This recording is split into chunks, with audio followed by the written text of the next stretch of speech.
Bagaimana membuat kenyamanan itu? Nabi Shallallahu Alaihi Wasallam bersabda tentang ini, man kana yu'minu billahi wal yaumil akhir, orang yang beriman kepada Allah dan hari kiamat, falyakul khairan, berucaplah yang baik. Kalau tak sanggup berbuat baik, lebih baik orang yang banyak berbicara itu berpotensi melakukan banyak salah. Dari tadi di sini yang banyak bicara siapa? Mantap, luar biasa jamaah di sini, kritis orang. Jadi panduan yang diajarkan, kalau beriman pada Allah dan hari kiamat, berucap yang baik, itu akan membuat kenyamanan. Seringkali karena ucapan kita orang bahagia, karena ucapan kita orang sakit hati.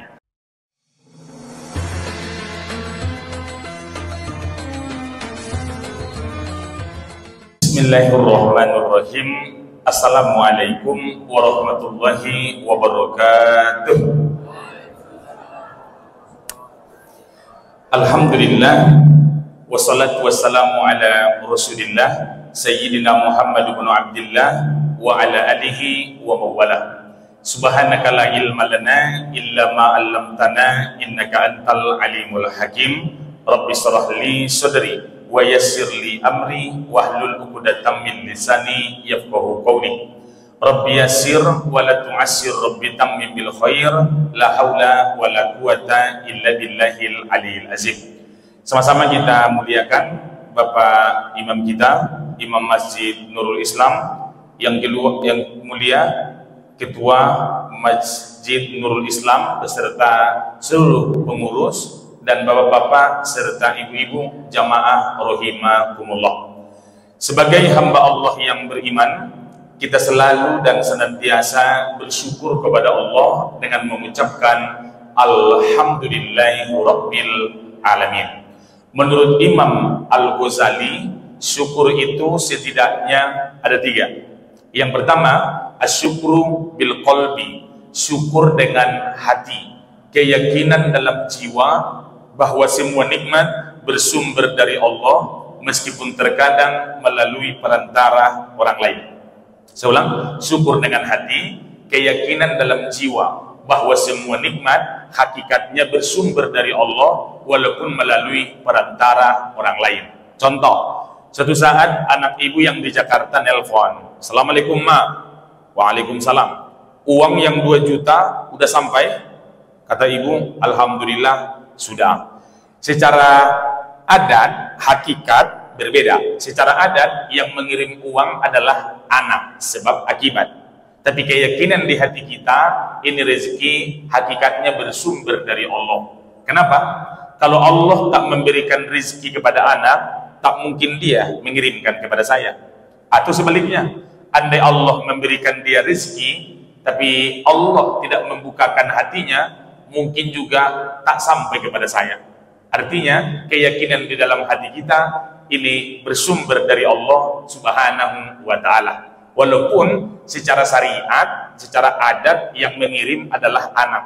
Bisa jadi ketika Allah tak membukakan hatinya, tak sampai juga transfer kepada kita. Buktinya, waktu dia lajang, tiap tanggal 1, 2 juta. Tiap tanggal 1, 2 juta. Setelah menikah, nggak ada lagi. Karena istrinya melarang.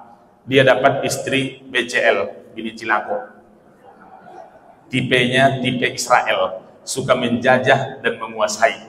Padahal di Undang-Undang Dasar dijelaskan penjajahan di atas dunia ini harus dihapuskan karena tidak sesuai dengan peri kemanusiaan dan peri keadilan. Ada istri yang model begitu? Ada di sinetron Azab Indosiar. Ini yang pertama, asyukru bil qalbi, syukur dengan hati. Yang kedua, asyukru bil lisan, syukur dengan ucapan. Nabi Shallallahu Alaihi Wasallam bersabda, afdalu zikri la ilaha illallah, seabdal zikir la ilaha illallah, wa afdalu doa alhamdulillah, seabdal doa adalah alhamdulillah. Itulah makanya waktu khatib naik ke atas mimbar, yang pertama dia ucapkan alhamdulillah.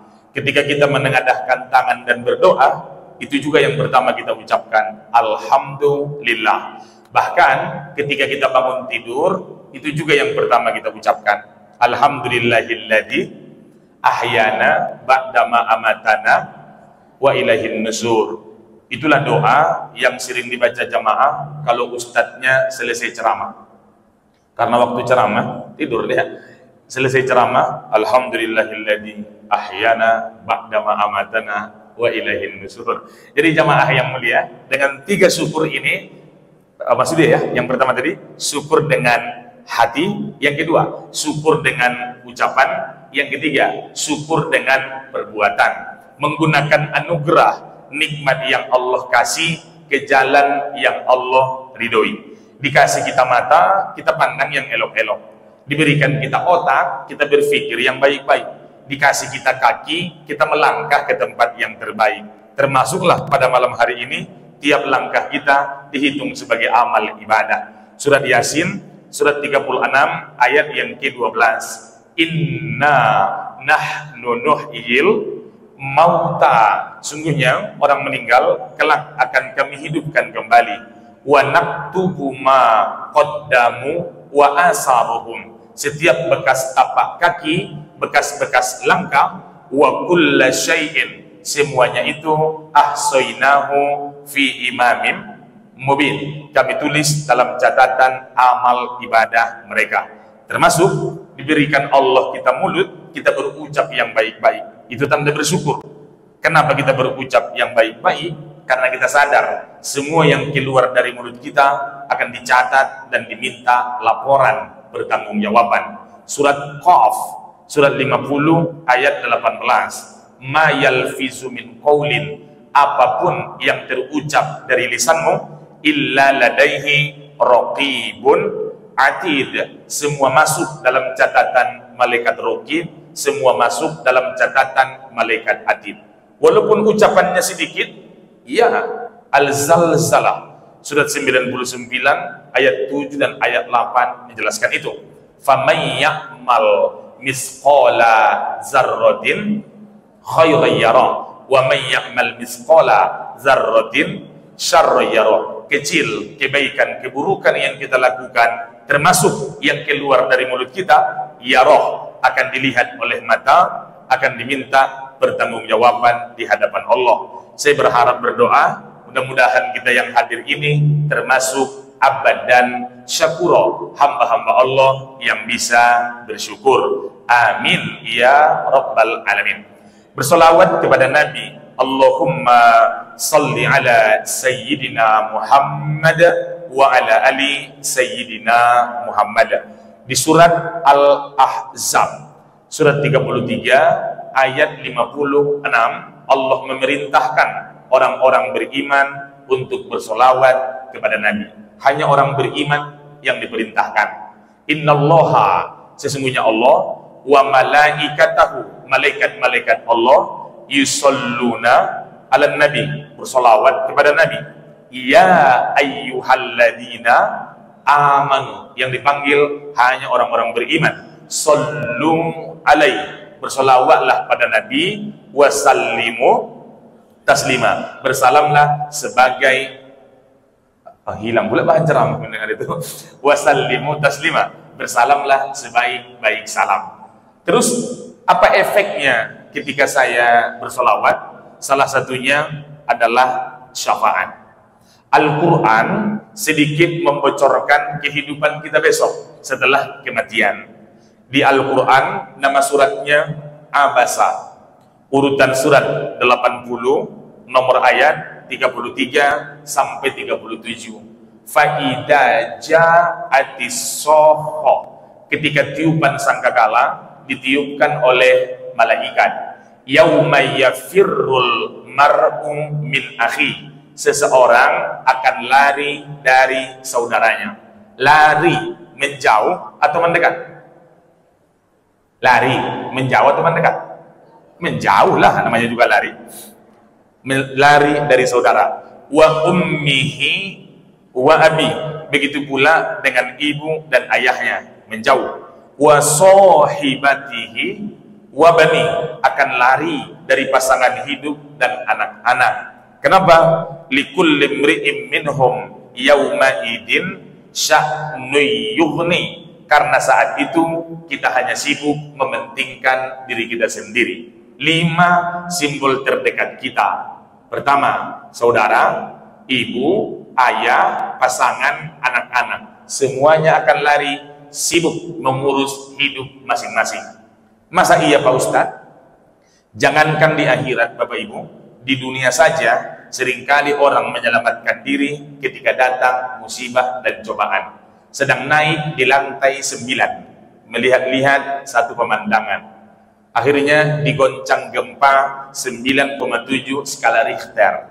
Misal, yang diselamatkannya dirinya dulu atau anaknya dulu? Itu baru di dunia, apalagi nanti di akhirat. Saat semua tak ada yang peduli pada kita, dia, Nabi SAW akan memberikan syafaat kepada kita yang bersolawat kepadanya. Mudah-mudahan kita mendapatkannya. Amin ya Rabbal Alamin. Ceramah kita mulai jam 20:35 karena kita sudah makan malam. Ceramah ini agak lama sedikit, 50 menit. Insyaallah kita berhenti jam 21:25 akan Ustadz bahas secara dalam dan tajam setajam mulut tetangga. Oke, jamaah, tahun baru Islam. Yang kita bahas pertama kalendernya. Bagaimana sejarah kalender Islam, kalender Hijriah, dan kalender-kalender yang lain. Di dunia ini ada banyak kalender menghitung hari, menghitung bulan yang kita kenal. Yang paling terkenal dan digunakan umum di seluruh dunia ada namanya kalender Gregorian. Dalam bahasa kita namanya kalender Masehi. Siapa yang menciptakan kalender ini?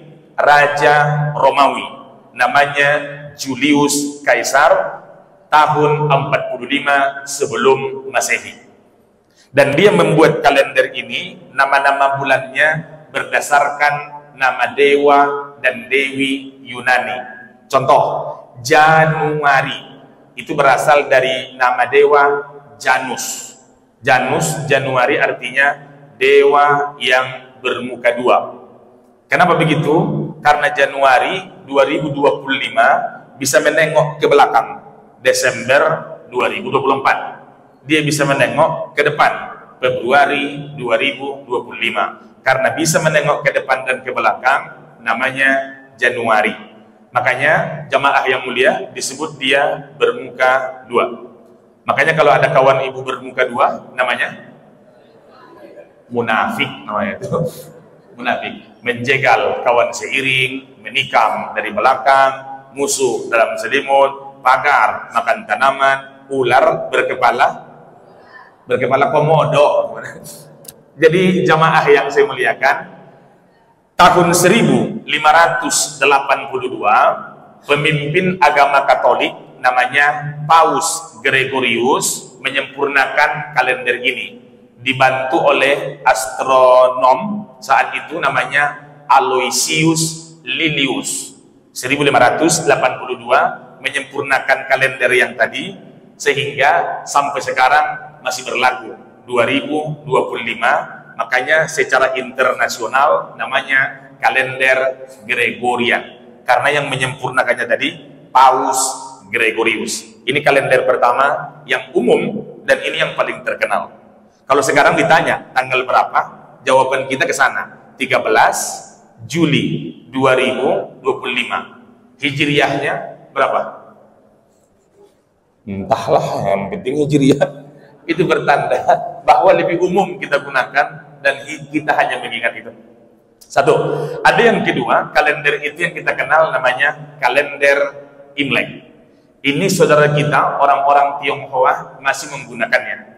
Orang yang menciptakan kalender ini namanya Kaisar Huangdi. Tahun 3000 sebelum Masehi dia menciptakannya. Sampai hari ini kalender Imlek juga masih ada. Makanya kalau tahun baru Imlek sering diucapkan Gong. Apa artinya tuh? Selamat tahun baru, mantap. Ada pula yang kita kenal yang ketiga, kalender itu namanya kalender Saka. Kalender Saka, seringkali tanggal merah di kalender kita tengok di bawah tahun baru Saka. Yang menciptakan ini seorang raja dari India, namanya Raja Salifahana. Tahun 78 dia berperang dengan suku Saka. Kalau di India namanya suku Saka. Kalau di Riau Saka ya. Di sana ada suku Saka. Ketika berperang, Raja Salifahana menang. Raja Salifahana di mana Ustaz? Negaranya India. India itu negaranya Amitabh Bachchan, Shahrukh Khan, Salman Khan, Rani Mukherjee, Deepika Padukone, Kajol, negara mereka itu. Contoh itu. Jadi ketika dia menang tadi, untuk mengingat kemenangannya, maka dia buatlah kalender. Namanya kalender Saka, tercipta tahun 78 Masehi. Sampai sekarang kalender itu juga masih ada. Ada pula yang keempat, agak jarang kita dengar, namanya kalender Juche. Kalau kalender Masehi sering, kalender Imlek sering kita dengar, kalender Saka ada juga kita dengar, kalender Juche pernah ibu dengar? Baru ini, untungnya ibu datang. Kalender Juche ini berada di Korea Utara. Orang yang menciptakannya namanya Kim Jong-il. Tahun 1997. Tahun satunya dimulai dari tahun kelahiran ayah dia, pendiri Korea Utara, namanya Kim Il Sung. Dia lahir 1912. Di Korea Utara tahun satunya 1912. Tahun duanya 1913. Kalau dunia internasional sekarang 2025. Di Korea Utara masih tahun 100 belasan. Karena mereka membuat kalendernya berdasarkan kelahiran pemimpin abadi mereka, namanya Kim Il Sung. Punya anak namanya Kim Jong Il. Kim Jong Il punya anak lagi namanya Kim Jong Un. Itu yang sekarang. Deh, serius loh, nanti coba Bapak cek kalau nggak yakin. Ini pengetahuan umum Bapak Ibu. Sebelum kita masuk yang punya kita, kalender Islam. Deh, tadi saya lupa membalas pantun protokol. Tadi beliau berpantun dua, tentu harus kita balas. Ya Bu ya? Tapi Ibu diam saja, menyimak. Anak gadis sedang menyapu, habis menyapu, memakan tape. Karena protokol bukan orang Melayu, maka berpantun menengok HP.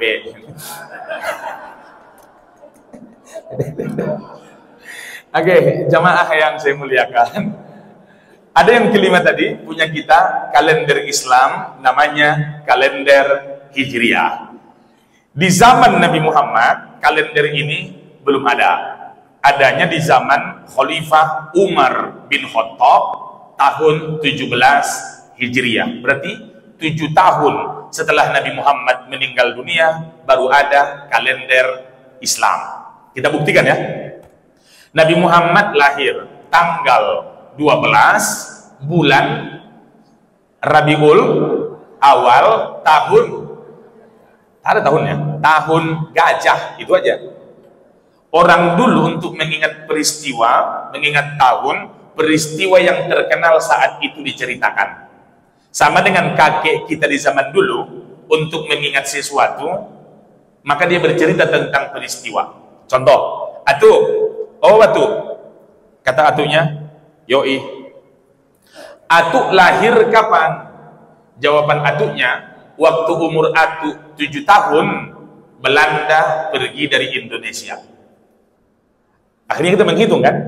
Belanda pergi 1942. Usia dia 7 tahun. Berarti dia lahir 1935. Waktu itu kita nanya tahun 2005. Berarti usianya sekarang 70 tahun. Walaupun wajahnya awet muda, macam 69 tahun. Karena dia rajin olahraga dan rajin tersenyum. Artinya itu tentang cerita peristiwa untuk mengingat kelahiran. Di zaman Nabi pun kalendernya tidak ada. Adanya di zaman pemerintahan Khalifah Umar bin Khattab. Kenapa kalender Islam tercipta? Ada seorang gubernur dari negeri Syam, namanya Abu Musa al-As'ari. Siapa namanya Bu?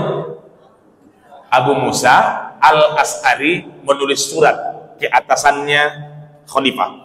Wahai Khalifah Umar bin Khattab, kalau orang Romawi menulis surat selalu ada 3, ada tanggal, ada bulan, ada tahun. Tapi kalau Khalifah menulis surat yang ada cuma 2, ada tanggal, ada bulan, tahun tidak ada. Akhirnya membaca itu, Umar bin Khattab mengajak sahabat berdiskusi, bermusyawarah. Judulnya, apakah saudara setuju kita buat kalender Islam? Setuju.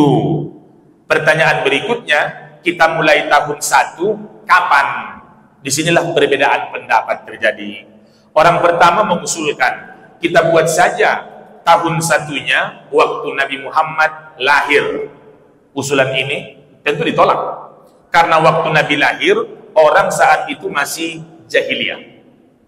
Kalau usulan lahir ditolak, tentu pikirannya gimana kalau kita buat Nabi meninggal, itulah tahun 1. Ini pun ditolak juga. Kenapa?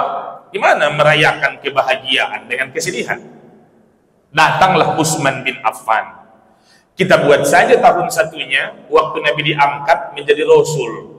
Nabi diangkat jadi Rasul umur berapa? 40 tahun. Itulah tahun 1-nya. Usulan ini pun ditolak. Karena ketika Nabi berdakwah, begitu banyak orang yang menolak di kota Makkah Al-Mukarramah. Usulan terakhir inilah yang diterima Ali bin Abi Thalib. Kita buatlah tahun 1-nya waktu Nabi berpindah dari kota Makkah ke Madinah Al-Munawwarah. Karena saat itu akan terlihat mana yang benar-benar beriman, mana yang berpura-pura, mana yang munafik, mana yang musyrik. Akhirnya diputuskan. Hari ini, kata Umar bin Khattab, di tahun 17 Hijriah, kita putuskan ada kalender Islam. Karena momen tahun 1-nya dimulai dari peristiwa hijrah, maka kita buatlah namanya kalender Hijriah. Andai usulan pertama tadi diterima, tentu kalender kita namanya Miladiyah, berdasarkan kelahiran Nabi. Andai meninggalnya Nabi, diterima usulan itu tahun pertama, kalender kita namanya kalender wafatiyah, maksudnya meninggal. Andai Nabi di Atlantik menjadi Rasul, diterima jadi tahun pertama, namanya juga berubah, kalender nabawiyah. Tapi karena yang diterima momen hijrah, itulah asalnya kenapa terjadi namanya kalender hijriah. Dari pertukaran tahun dan sejarah kalender-kalender tadi, hanya satu yang kita pahami, bahwa masa lalu sudah lewat, kita beristighfar. Masa kini sedang kita jalani, kita bersyukur, alhamdulillah. Masa depan kita belum tahu apa yang terjadi, maka kita pun bertawakal kepada Allah. Ulang, yang lalu sudah terjadi, dosa kita di masa lampau, kita berharap diampunkan Allah Subhanahu wa ta'ala, maka kita pun beristighfar. Istighfar itu minta ampun kepada Allah, itu terhadap masa lalu atau masa depan? Tidak, itu masa depan. Kita minta ampun kepada Allah di masa depan terkait dosa. Paham kan maksudnya? Sama dengan kita minta maaf, maafkan aku ya. Yang kita inginkan masa depan baik-baik besok, karena udah bermaafkan. Cuma salahnya di masa lalu. Makanya Al-Quran mengingatkan kepada kita, salah satu pintu rezeki itu adalah karena istighfar.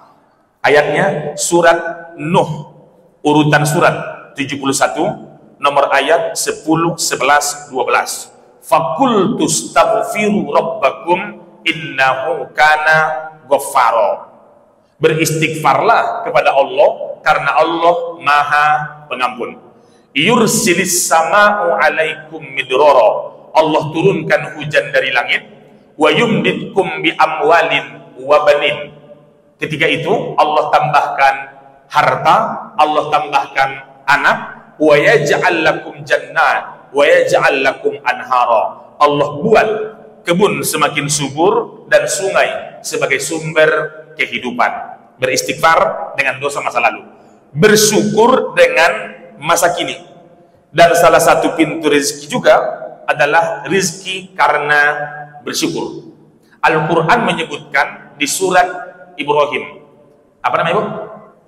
Ibrahim, urutan surat yang ke-14, nomor ayat yang ke-7. Wa itta'azzana rabbukum. Ingatlah ketika Tuhanmu memaklumkan, la in syakartum la azidannakum. Jika engkau bersyukur, Allah berjanji akan menambah.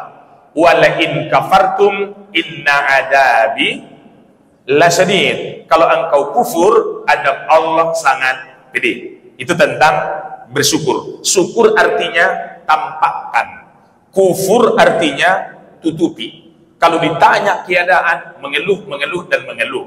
Kalau bercerita tentang dia, susah, susah, dan susah. Kenapa tidak timbul ucapan optimis, sehingga tindakan kita pun semakin semangat dan optimis. Tentang masa depan, kita berharap. Bahasa Arabnya tawakal.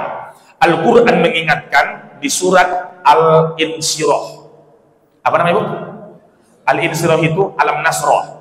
Surat 94, nomor ayat 7 dan ayat 8. Fa'iza faraghtafan soba. Apabila engkau selesai mengerjakan satu pekerjaan, fansoba, maka kerjakanlah pekerjaan yang lain, ikhtiar. Tapi apapun hasilnya di masa depan, wa ila rabbika farghaba, hanya kepada Allah engkau berharap, hanya kepada Allah engkau bertawakal. Ibu bapak, imajinasi manusia dengan perbuatan manusia, mana yang duluan? Imajinasi dulu atau perbuatan dulu? Imajinasi.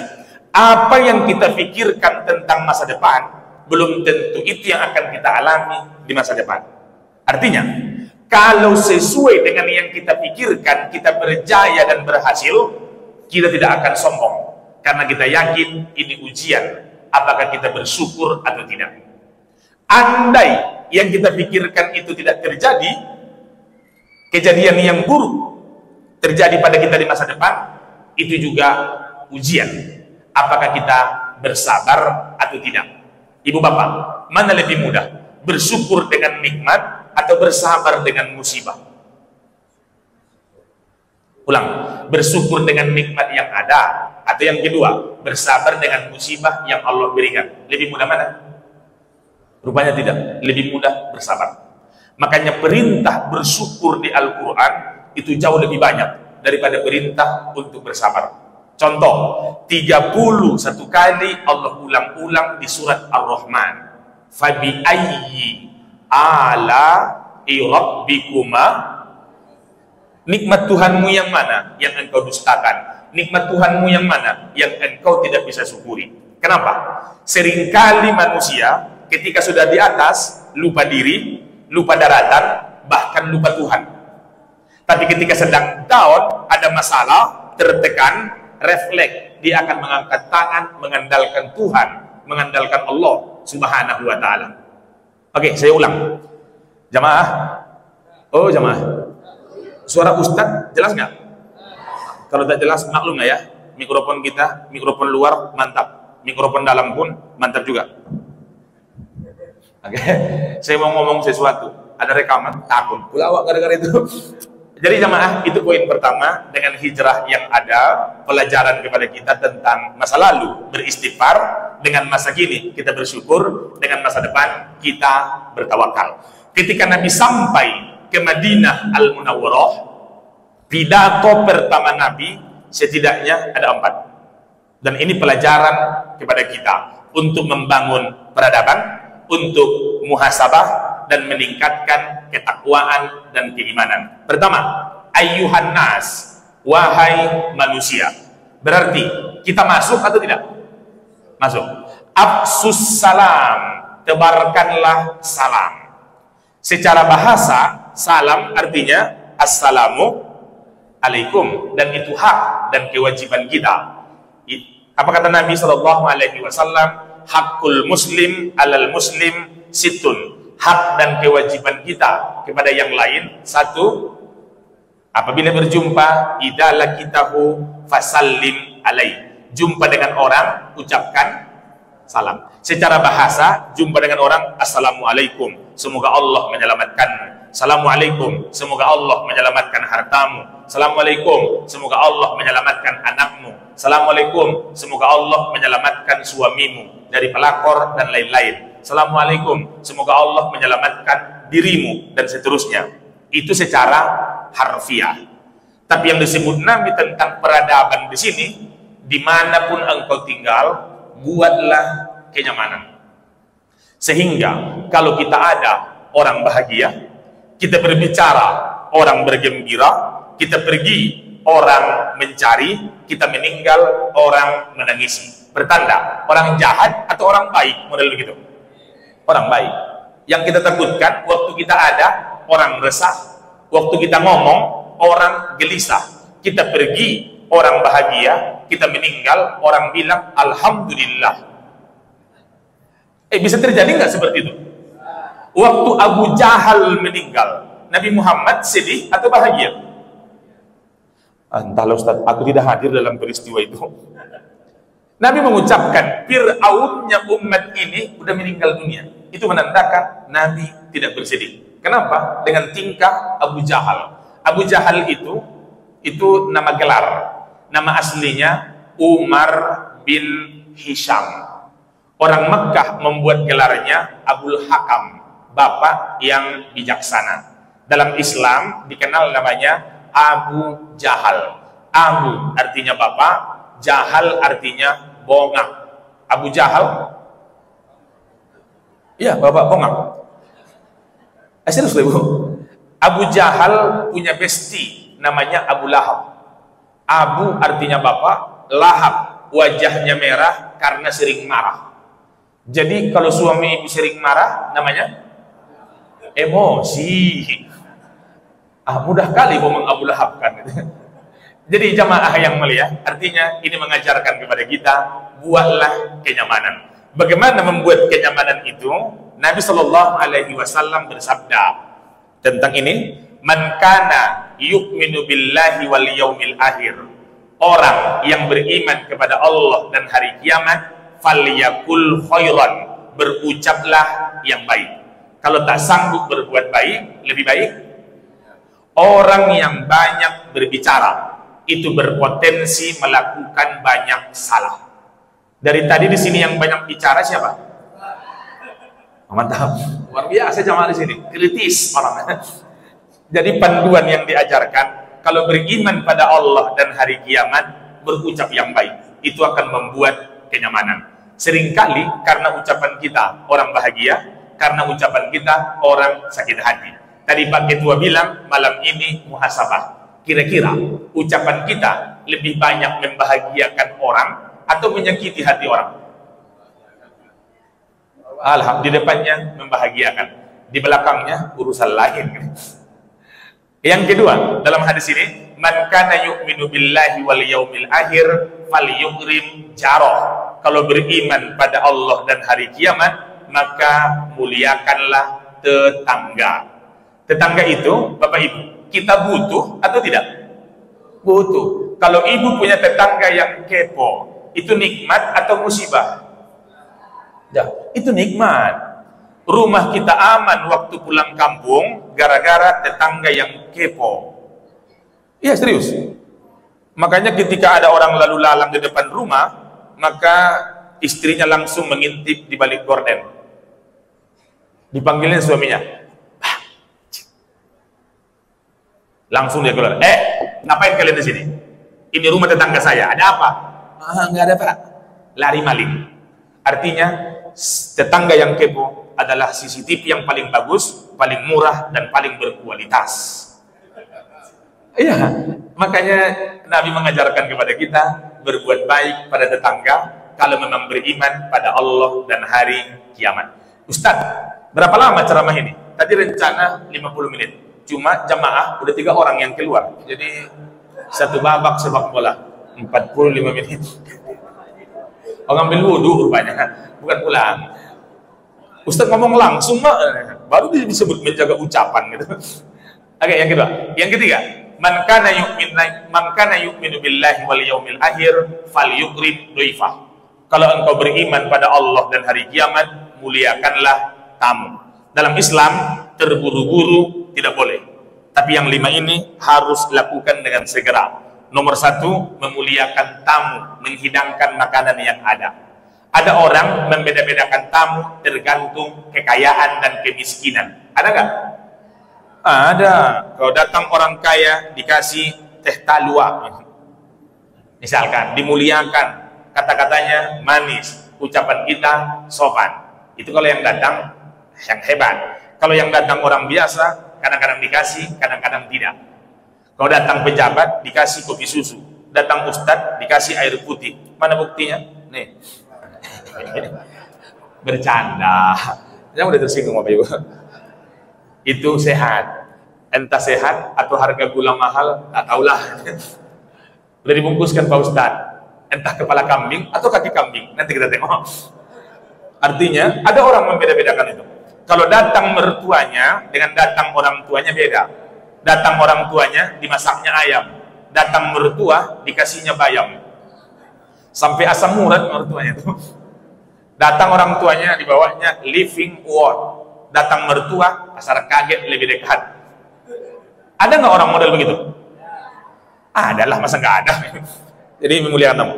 Yang kedua, walaupun terburu-buru tidak boleh. Yang nomor dua ini lakukan dengan segera. Apa itu? Taubatan nasuha. Karena taubat Allah terima selagi ruh masih di dalam jasad. Surat An-Nisa, surat yang keempat, nomor ayat 18. Masih hidup Pak? Alhamdulillah. Saya gini rupanya udah mati Pak Ustaz. An-Nisa, surat keempat, ayat 18. Luar biasa Pak Haji. Beliau merekam sekaligus mencatat. Beliau yang mencatat, kita doakan pergi umroh. Yang tak mencatat, naik haji. Amin ya Allah. Naik haji, lama antrinya itu Pak, 25 tahun. Umroh langsung berangkat. Jadi jamaah yang saya muliakan, walaisatit taubatu lilladina ya'maluna sayyi'at. Allah tidak menerima taubat orang-orang yang melakukan dosa. Kapan?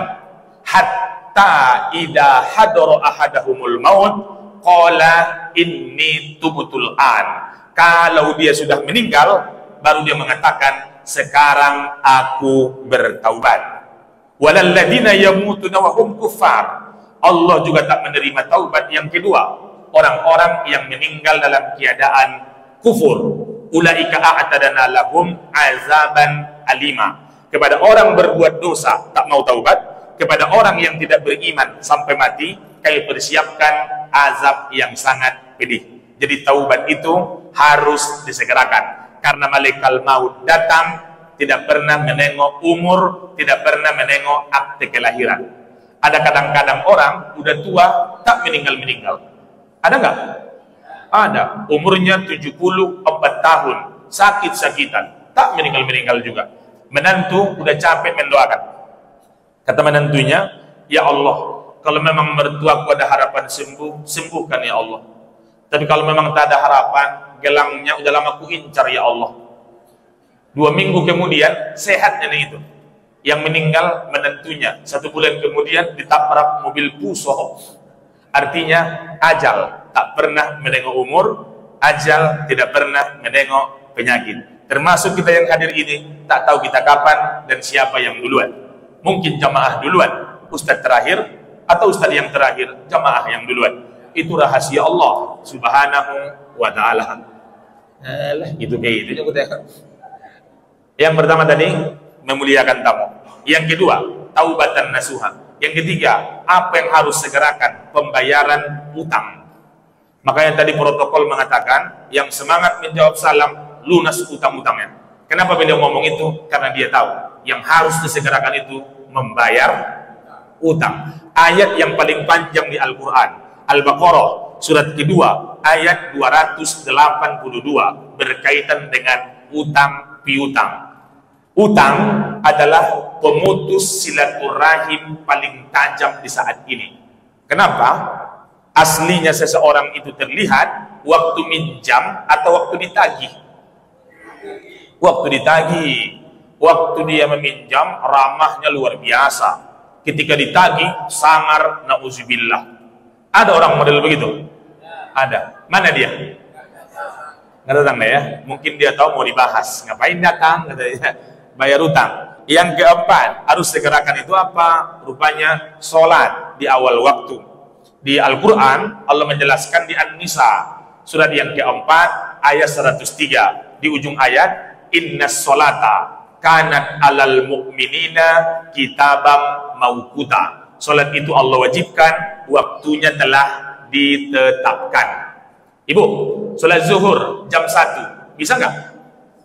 1 malam. Artinya waktunya telah ditetapkan, segerakanlah. Apalagi yang kelima, terkait dengan penyelenggaraan jenazah. Jenazah bahasa Arab, bahasa kitanya mayit bahasa Arab juga, mayat bahasa Arab juga. Jenazah artinya seonggok bangkai yang tidak berharga. Itulah artinya jenazah. Saking kasarnya kalau diterjemahkan, maka dalam bahasa Indonesia tetap digunakan bahasa aslinya, jenazah. Makanya yang pernah ibu tengok mobil jenazah, bayangkan kalau jenazahnya diterjemahkan mobil, iya, kita hanya seonggok bangkai yang tak berharga. Kalau ruh udah dicabut oleh malaikat, yang namanya dicabut sakit atau enak?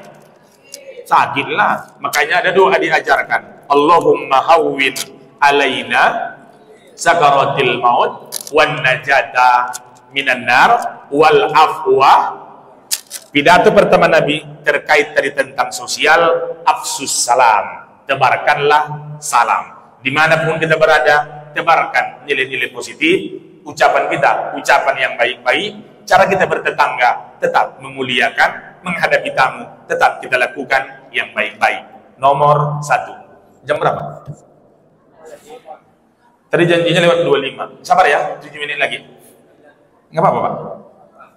Oke, kalau 1,5 jam, jamaah puas, ustadznya lemas.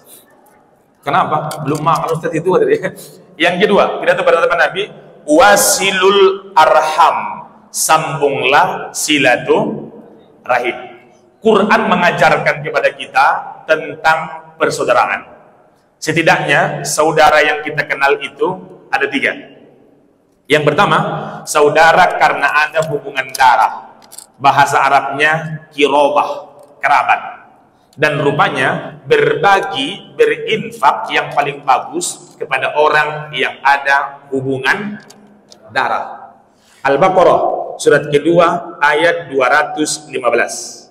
Sama siapa kita kalau berinfak yang lebih mantap, kalau memberi hadiah yang lebih bagus? Yas'alunaka maza yunfikun. Mereka bertanya tentang infak kepadamu. Kul, sampaikan pada mereka, ma'anfaktum min khairin, apapun yang kau berikan yang baik-baik, nomor 1 falil walidain, kepada orang tua. Nomor 2 wal aqrabin, kepada kerabat. Kerabat artinya dekat karena darah. Yang ketiga wal yatama, kepada anak yatim. Memberi pada anak yatim besar enggak pahalanya? Besar, tapi rupanya nomor 3 disebut. Nomor 2-nya tadi kerabat, nomor 1 orang tua. Nomor 4 wal masakin, kepada orang miskin. Miskin itu kasar atau tidak? Tidak, ada di Quran kok. Fadzalikal ladzi yad'ul yatim wa la yahuddu ala ta'amil. Miskin itu baru kasar kalau tertulis di tabung gas yang 3 kilo. Ada itu kan? Tulisannya hanya khusus untuk masyarakat.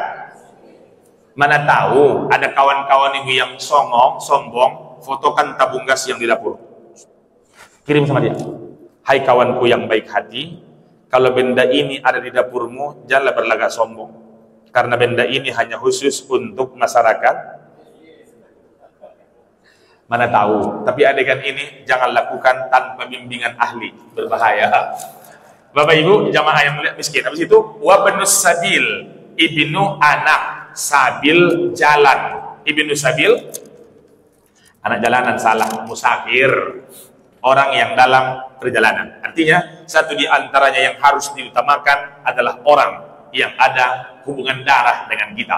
Bahkan ancaman Nabi, la yadkhulul jannah, tak masuk surga qati'ur rahim, orang-orang yang memutuskan tali persaudaraan, apalagi yang ada hubungan darah. Jadi saudara pertama, saudara karena bapak-bapak dan ibu-ibu, dia ada hubungan darah. Dua, saudara sesama muslim.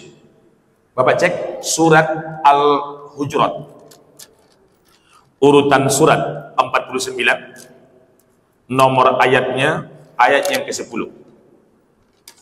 Innamal mu'minuna ihwah. Sesungguhnya orang-orang beriman adalah bersaudara. Apa tanda bersaudara? Fa aslihu baina akhwaikum. Damaikan kawanmu yang bermasalah. Ya ibu, kawan kita yang banyak itu, ibu, mendamaikan ketika kita bermasalah atau mengompori ketika kita bermasalah? Yakin ibu itu? Enggak juga. Di internet, di komentar-komentar yang sering jumpa dengan kita, kau kok mau kali kau digitukan sama dia? Aku kalau di posisimu, ku cubit mulutnya itu. Itu yang sering kita temukan. Padahal menurut ayat yang tadi, tanda bersaudara, damaikan orang yang sedang bermasalah. Artinya, ibu bapak, terkadang bukan masalah yang menjadi masalah, tapi cara kita menyelesaikan masalah. Apakah menambah masalah atau menghilangkan masalah? Soalnya, jangan mempermasalahkan yang tidak masalah sehingga menjadi masalah. Disitulah letak masalahnya. Intinya mengatasi masalah tanpa masuk juga iklan itu ya. Mana tahu besok diundang ceramah sama Pegadaian, udah diiklankan mereka. Jadi jamaah yang saya muliakan, artinya damaikan orang yang berseteru, damaikan orang yang sedang bermasalah. Di ujung ayat disebut la'allakum, katakan salah, turhamun. Mudah-mudahan mendapatkan rahmat di sisi Allah Subhanahu wa taala. Ada kepuasan batin, ketenangan jiwa ketika orang bertengkar, sanggup kita damaikan. Tapi akan ada perasaan bersalah ketika kita memanas-manaskan situasi dalam kurung provokator orangnya, yang dilakukannya provokasi. Naudzubillah. Bagaimana persaudaraan itu bisa rusak?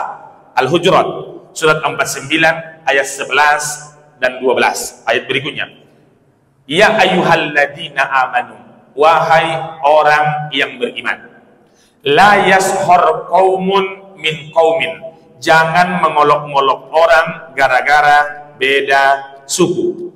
Asa ayyakunu khairam minhum, boleh jadi yang diolok-olok itu lebih baik daripada kita yang mengolok-olok.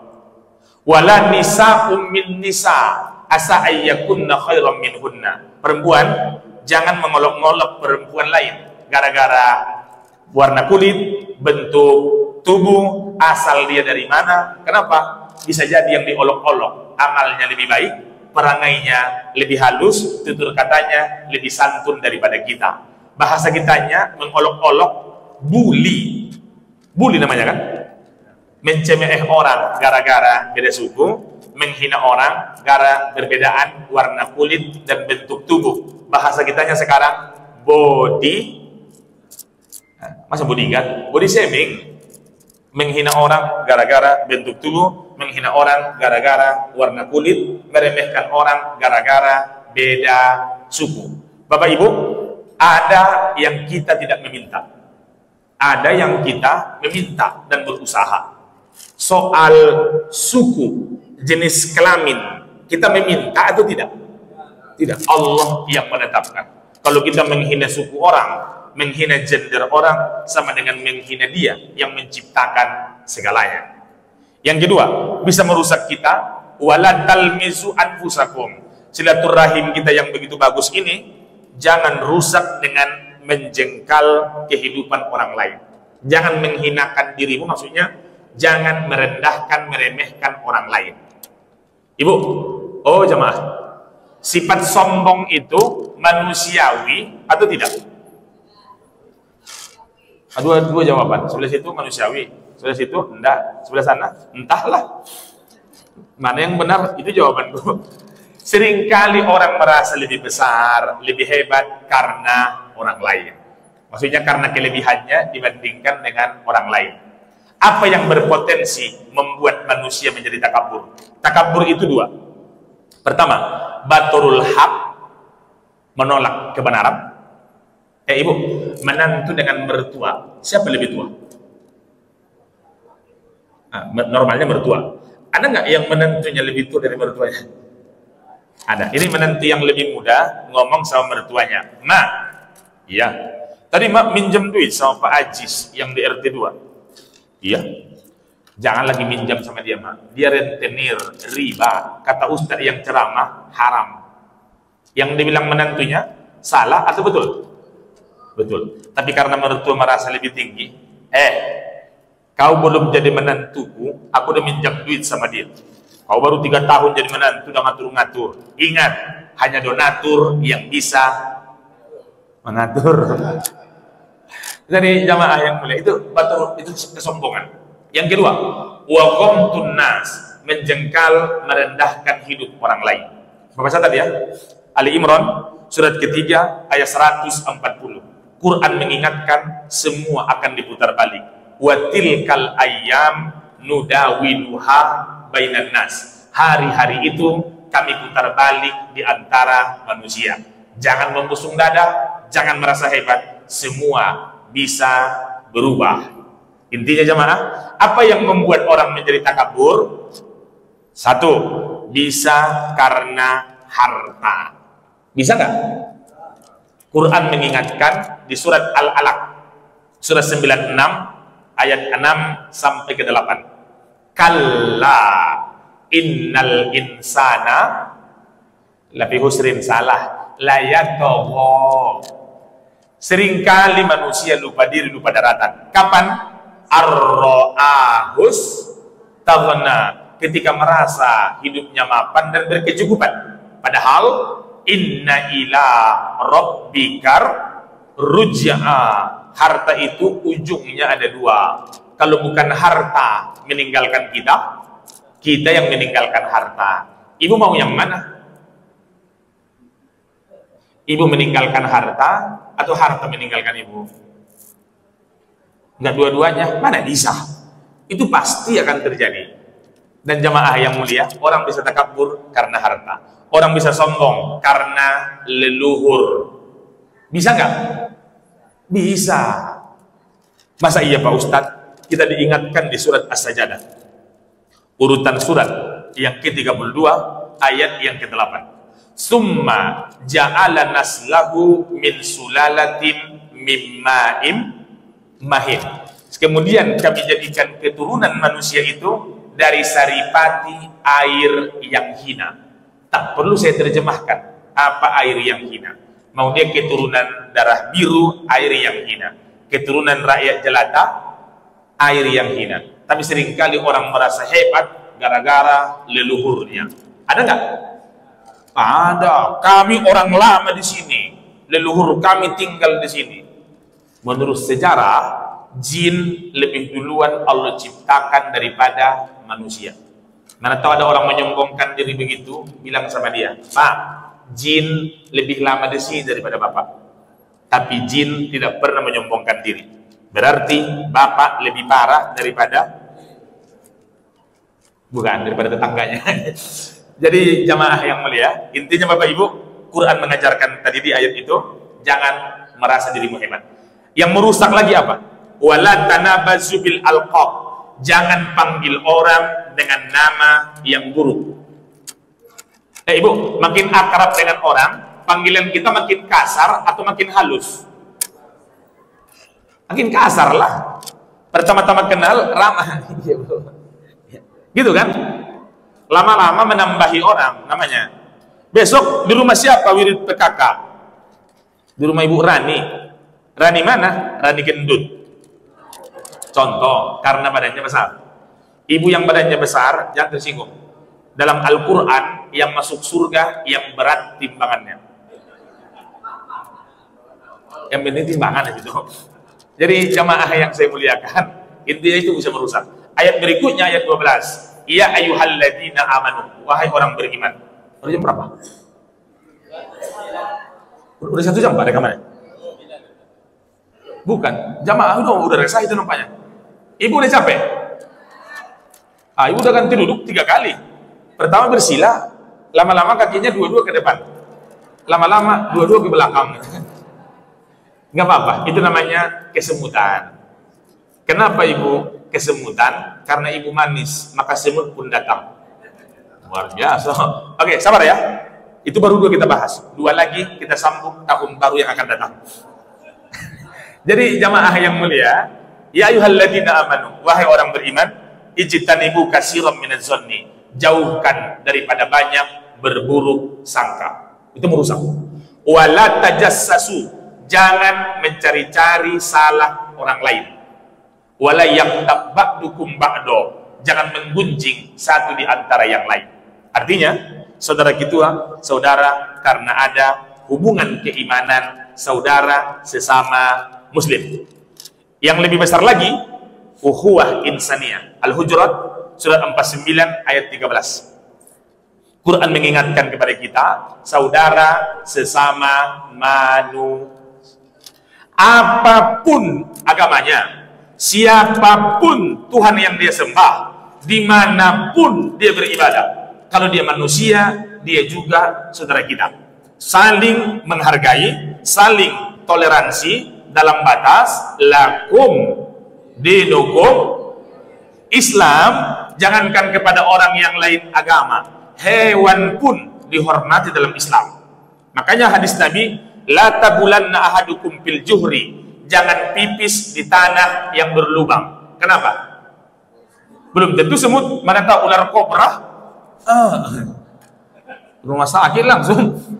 Artinya jangankan kepada orang yang beda agama, dalam Islam hewan pun dimuliakan. Maka dalam menyembelih itu, fa iza zabahtum fa ahsinuz zibha, kalau engkau menyembelih, sembelihlah dengan cara yang terbaik.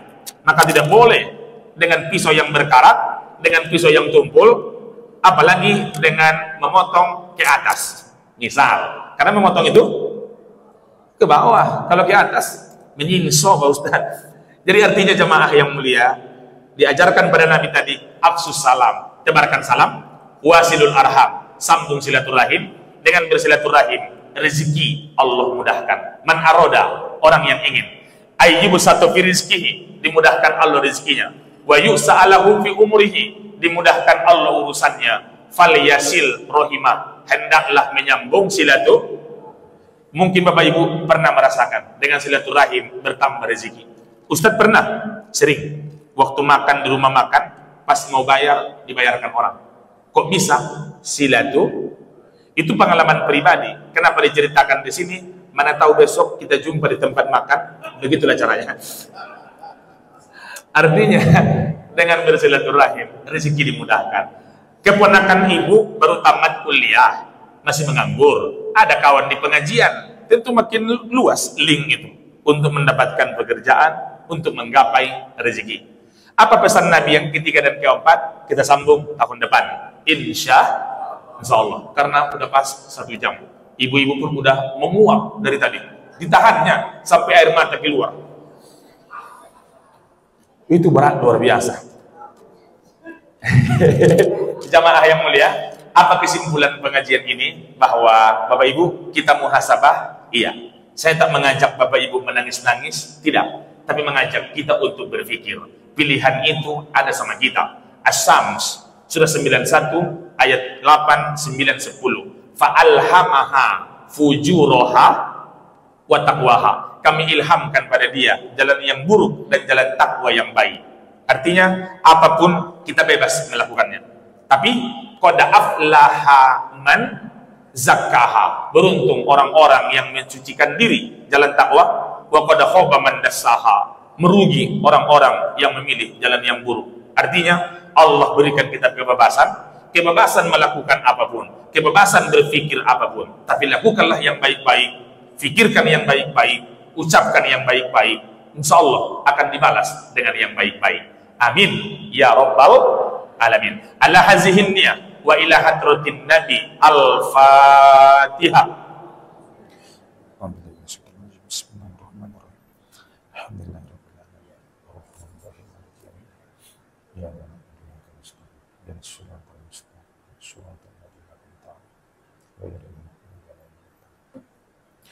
Na'udzubillahi minasyaitonir rajim. Bismillahirrahmanirrahim. Alhamdulillahi rabbil alamin. Wassalatu wassalamu ala asrafil anbiya'i wal mursalin wa ala alihi wa ashabihi ajma'in. Rabbana zalamna anfusana wa illam taghfir lana wa tarhamna lanakunanna minal khasirin. Allahumma ghfir lana dzunubana wa liwalidayna warhamna warhamhuma kama rabbayana shaghira. Allahumma rizqna rizqan jadida warzuqna rizqan jamila warzuqna rizqan halalan thayyiban mubaraka. Rabbana hab lana minas solihin. Rabbana hab lana min ladunka dzurriyyatan thayyibah. Rabbana hab lana min azwajina wa dhurriyyatina qurrata a'yun waj'alna lil muttaqina imama. Allahumma ij'al jam'ana hada jam'an marhuma wa tafarraqana min ba'di hada tafarraqan ma'suma. Rabbana atina fid dunya hasanah wa fil akhirati hasanah wa qina adzabannar. Sallallahu alaihi sayyidina Muhammadin nabiyil ummi wa ala alihi wa ashabihi ajmain. Walhamdulillahi rabbil alamin. Taqabbalallahu minkum minna wa minkum taqabbal ya karim. Terima kasih Bapak Ibu, mohon maaf segala kehilapan. Kalau ada sumur di ladang, tanda petani kurang kerjaan. Kalau ada umur yang panjang, kita jumpa di lain kesempatan. Terima kasih. Assalamualaikum warahmatullahi wabarakatuh.